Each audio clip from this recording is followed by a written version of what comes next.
Assalamualaikum sobat catur dimanapun berada, jumpa lagi di channel Kiwong DLL dalam video problem catur 3 langkah mat. Oke, videonya sudah disiapkan di belakang dan sekarang mari kita lihat dari dekat. Iya, problemnya seperti ini, dan untuk papannya sengaja saya miringkan ya, karena untuk memperjelas pion hitam yang berada di belakang raja. Sudah saya coba papannya diluruskan, tetapi pion hitam terhalangi oleh raja jadi kurang jelas ya, jadi sengaja saya miringkan. Oke, baik sobat catur, sekarang mari kita perhatikan untuk posisi buah putih. Rajanya berada di D4, kemudian menteri berada di G2, dan satu perwira kuda berada di H4. Sementara untuk raja hitam, dia berada di posisi F4 dan didampingi ya, ditemenin oleh dua buah pion yang masing-masing berada di F5 dan F7. Untuk arah pion hitam ke bawah ya, kita lihat saja patokannya, patokan apa, kotak putih ya, petak putih yang berada di H1 itu sebelah kanan. Pokoknya kalau sebelah kanan berarti pion putih ke atas dan pion hitam ke bawah ya. Sudah sering saya sebutkan, cuma takutnya masih belum ada yang mengerti. Baiklah sobat catur, seperti biasa silahkan pikirkan baik-baik dengan cermat, dengan teliti ya. Cari langkahnya dengan jeli, kira-kira kuncinya apa dan solusinya seperti apa, silahkan.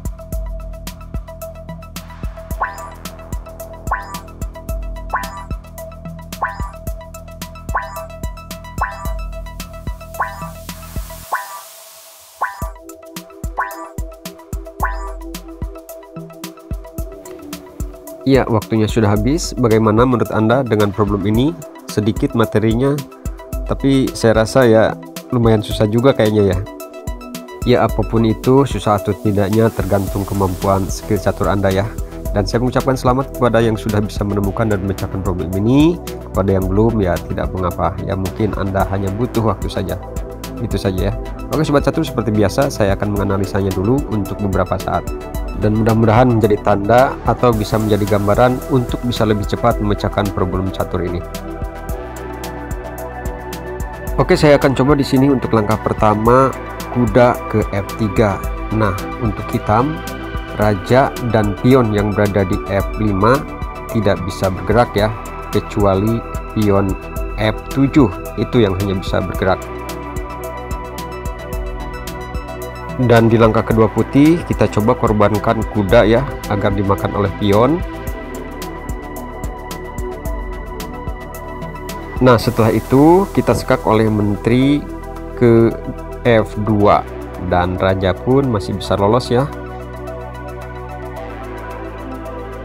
Dan putih gagal di analisa ini ya. Oke, sekarang kita coba lagi di analisa berikutnya. Dan sekarang menteri ya, kita sekak raja hitam oleh menteri ke F3. Tentunya satu-satunya jalan buat raja hitam untuk lari yaitu ke G5. Dan apabila disekak oleh menteri ke F5 sambil makan pion hitam, maka raja akan memakan kuda. Dan ini tentunya jelas gagal ya. Ya, kita kembali dulu. Sekarang bagaimana kalau disekak oleh menteri ke G3 dan raja bisa lari ke H6 ataupun ke F6. Ini juga tidak mati dalam 3 langkah ya. Walaupun ada percobaan sekak ke E5, ini raja masih bisa menghindar. Dan analisa ini pun juga gagal ya, tidak berhasil. Oke sobat catur, saya rasa untuk analisanya dicukupkan segitu saja ya. Jika Anda ingin menambahkan analisa lain, silahkan ya di utak-atik di papan catur sendiri. Sekarang seperti biasa mari kita buka dan kita bongkar kunci jawaban dan solusinya seperti apa. Ini dia. Ya, jika ada yang menjawab kuncinya adalah menteri ya, itu Anda benar dan tepat sekali. Kemana arahnya? Ya, arahnya yaitu ke G1 ya. Nah, ke G1 tanpa sekak ya. Jadi di langkah pertama kuncinya menteri ke G1 tanpa sekak. Dan sekarang mari kita lihat ya. Karena raja hitam masih terisolasi ya posisinya, begitu juga dengan pion yang berada di F5. Jadi satu-satunya jalan hanya pion F7. Nah ya, jadi kunci pertamanya tadi menteri banyak yang tidak menduga ya. Demikian juga dengan langkah kedua putih, yaitu raja bergeser mundur sedikit menjauh yaitu ke C5. Ini tujuannya untuk bertukar tempat dengan menteri dan untuk mengantisipasi supaya raja hitam tidak bisa kabur ya. Sedikit informasi untuk di langkah kedua raja, jadi jangan asal mundur ya, karena kalau asal mundur ini raja hitam bisa lolos. Nah, ketika raja hitam kabur ke E5, maka di langkah ketiga skakmatnya oleh menteri ke E3. Nah, di sini baru ketahuan ya maksud dari raja putih bergeser mundur ke C5 itu untuk menjaga petak D6 ya. Jadi raja hitam ketika diskak oleh menteri ke E3, dia tidak bisa menyeberang ke D6. Oke, untuk solusi pertama seperti itu. Sekarang mari kita berlanjut ke solusi yang kedua. Oke, di solusi yang kedua ini menteri ke G1 tanpa sekak ya, kuncinya itu. Kemudian buat hitam satu-satunya jalan yaitu pion F7 ke F6. Di langkah kedua putih ini juga tidak terduga yaitu raja ke C5. Nah, sekarang raja larinya ke E4 ya. Kalau tadi di solusi yang pertama kan larinya ke E5.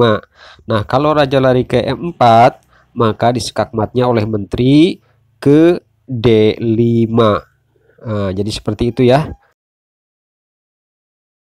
Baik Sobat Catur, sekarang mari kita lihat sekali lagi kunci jawaban dan solusinya biar tambah paham dan tambah jelas ya.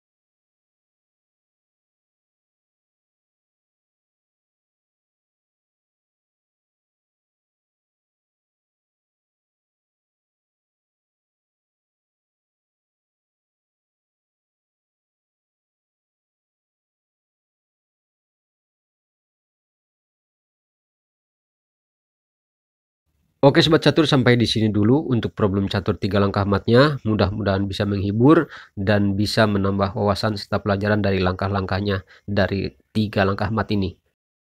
Jangan lupa jika Anda suka silahkan di subscribe dan jangan lupa juga tekan lonceng atau belnya. See you. Assalamualaikum.